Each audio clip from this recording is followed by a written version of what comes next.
Hey everybody, it's Colette Baron-Reid, and we are here, me and Anna. Anna is the headmistress of Magic and Transformation in my school, Oracle School. If it's the first time you've seen us talk on a video, it's gonna be fun because I am sharing with Anna my favorite tools for transformation on your spiritual journey. So let's talk about our number one favorite tool for transformation. And what is it, Anna? Oracle cards. Of course. Oracle cards are our number one tool for transformation. You know, when I first discovered that Oracle cards were a method for personal transformation and growth and not about fortune telling, it blew my mind. And that's why I committed myself to this complete and absolutely, because I know that we can get evidence really quickly to know that we are being witnessed by a power greater than ourselves. Using this tool as our communication device, our navigator, we know that it is not only possible, but it is evident that this works every time. And it is a way for us to take that flashlight, because it's a multifaceted thing, right? It's a flashlight, it's a GPS, it's a magic mirror that shows you everything that you already know is there, plus everything you didn't know is there, right?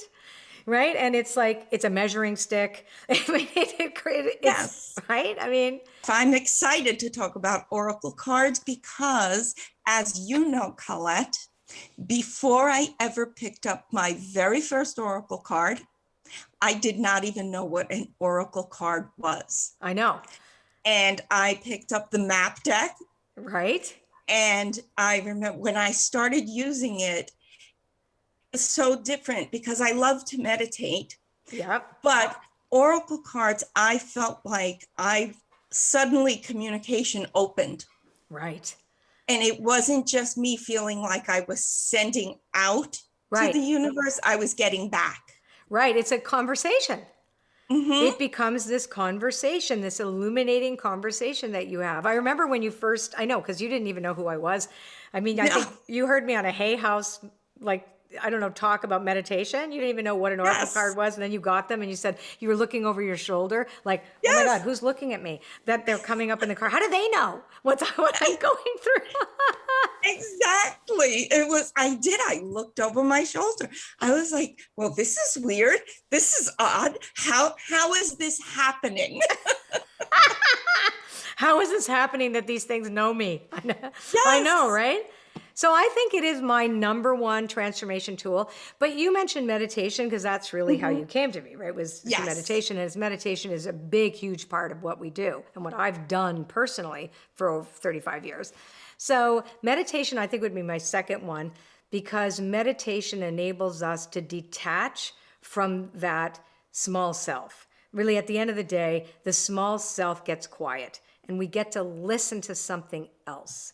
And there's this capacity for expansion through meditation and to de-stress. I think it is, for me, again, bottom line, it helps me have less stress. Therefore, I'm not in a reactive state all the time. So meditation is a crucial. My favorite ones being, of course, guided meditations and mindfulness. Those two are my two go-to things. What's the next one? My other favorite thing to do, and the thing that you have everyone do at all of your workshops, Oracle School, Oraclepalooza Virtual, is journaling. Oh, yes, pen and paper. And I know people like to journal on iPads and stuff like that, but there's nothing like writing with your hand and a pen on paper. And you can really get your thoughts down. Left in your head, there's a very different context than when you actually put it down on paper. So you're really able to get stuff out and release it when you write. So it's really, I mean, we even have a dumping grounds journal, right? Where we dump all our heads, right? We did it one of my workshops and one of my classes. It was like, let's have two journals, one for your epiphanies, and the other one to dump your head in, right? And when you separated it out, you realize like the energies of the two were so different. So, you know, journaling as a tool for transformation, I think is really crucial. It is. It's really good. Yeah, and I think the piece where that's really important that you mentioned was when you're writing it out by hand. By hand, yeah. Because at some point your mind releases. And I know I have been journaling at times and written something and then stopped and said, oh my goodness, I didn't know that. How did I not know that? Right? Like you're able, I know it is uncanny and I'm not 100% sure how that happens. But again, like we said in earlier videos, there's that genius, that blueprint of greatness in every single person. And journaling, oftentimes you'll actually get your own answers. You're your own oracle when you journal. You really are. I've kept all Yeah, my journals. Did you know that, from like 30 years? Yeah. that's amazing. Yeah, I found one the other day when I was in my late 20s, because I did journal in my 20s, and I think, wow, I can't believe that was me. And then, of course, when I got sober when I was 27, and then later on, I was like seeing how I actually processed through different things. It's really quite fascinating. And then I dumped them all. Now I have just some from the past 10 years. So now I'm only keeping 10 because I'm getting older. It's too many years to keep the journals. I had boxes of them. But I know another tool that works for me are affirmations. Affirmations, right, Anna? I learned all about affirmations when I went to Unity Church. 35 years ago, when I first got sober, I went to Unity Church and they did affirmations. And I was like, what the heck is that? They're saying things that aren't real.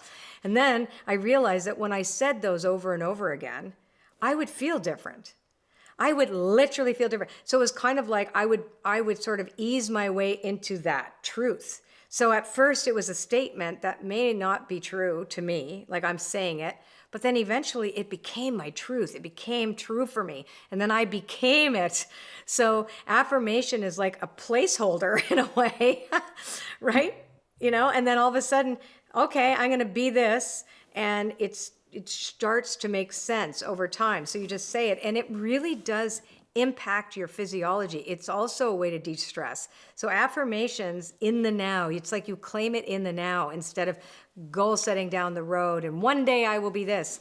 Instead, no, I am safe and secure now. Yeah, because it ties into what we talk about and what you teach on as far as the universal law of thought and magnetism. Right. So what we think and what we say, words have power. Every word has power. That's all about NLP. You know, if we think a certain thing, then it will create a action, becomes a behavior. Then that becomes our expectation, our belief. There's a whole thing that happens. And all of a sudden we start to see that, we magnetize that to us, or we start to notice it in the world and we become a magnet to that. So yeah, there's a real need for us to clean up our thinking, our mindset, and how we think about things. And affirmations are a way for us to lead ourselves into it in a way. Like one of my favorite affirmations is the light within me creates miracles in my life. It doesn't say I'm going to create a miracle.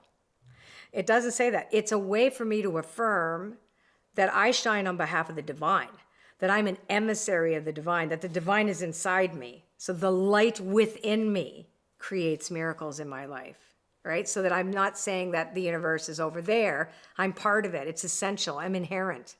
You know, so that saying that reminds me I'm part of it and that I can be used as an instrument. You know, and that St. Francis of Assisi prayer, the affirmation, make me an instrument of thy peace. I am an instrument of thy peace. Where there is discord, let me bring understanding. Like there's all of those things when we can say those things. Mm-hmm. I am this. And when anytime we have I am as a statement, we're invoking that. We're claiming it when we say I am this. That's why I'm very careful not to say I am angry. You know, or I am. No, you're experiencing anger in this moment. I'm feeling this right now, as opposed to I am this, right? The minute you say I am, you're claiming that's all of you, right? And then I think also a really important tool that you introduced me to that most people don't think of as a tool is community. There is a saying, and I think it's attributed to Jesus, but it may not be.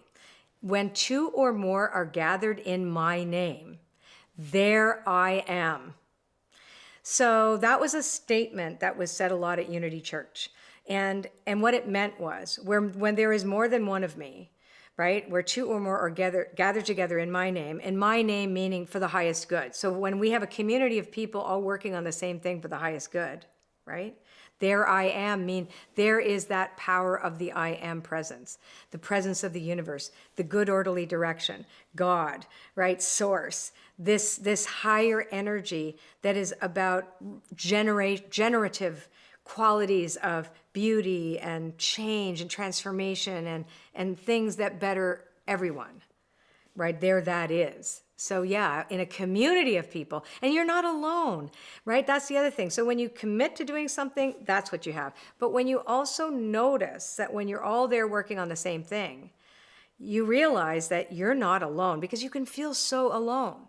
You really can. When that small self is operating and thinks it's the boss, right? You don't feel the connection to that inherent universality that we all have when we are connected to each other.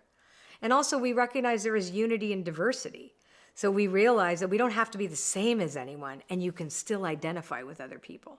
You can still feel connected to them. You can still feel empathy, even though you might be different. So community is key. A community for me is key. It's been my experience. It's been my experience. And I find our community is something we love. Yes. I mean, it's pretty awesome. Yeah, it's so true, Colette. And one of my favorite things has always been when we do gather together as a community. Yeah, and when we used to do it, it was in person, and now we have Oraclepalooza Virtual, which is just as good, even better than in person, and no germs. And people come from all over the world. They meet each other. They have breakout rooms. They get to know each other. Like, it is the coolest thing. I mean, after we did it last year, I was like, we got to do this again. When can we do it again? It was so amazing. So the community aspect of when we gather together with this kind of work, when we have what we call our woo crew, because everybody's called the woo crew, we get together because this is a little woo, right? I mean, this is our spiritual path, brings in oracles and magical things. So yeah, I mean, there's something so intimate and personal, and the epiphanies come by witnessing other people and hearing them. And people from all walks of life, from all over the world, can come together with the same ideas and explore together and realize how much in common. When we see our humanity, that's amazing. That's amazing. So yeah, our spiritual journey, transformation, happens best with others. And we use every single of the tools that we talked about: oracle cards, meditation, affirmations. I mean, you name it, we do it at Oraclepalooza Virtual. And this is what makes it so much fun. And the community piece, which is something that a lot of people didn't even expect, and how incredible it is. And I'm so excited. And you guys should check it out. We have a link somewhere here, Oraclepalooza Virtual, coming up at the end of July. And it's a 3-day phenomenal extravaganza of spiritual growth and fun, for real. Thanks for coming in and for talking to me again today. That was fun. You're welcome. And before we go, if you've enjoyed these conversations and you want to see the whole series, there's some great conversations that I'm having with different members of my team, all about subjects that you guys wanted to know about. So check it out. There's a link somewhere here. You can see the whole series for free. And if you're called to come and join us at Oraclepalooza Virtual, click the link and join us. We're going to have so much fun. See you then. Bye.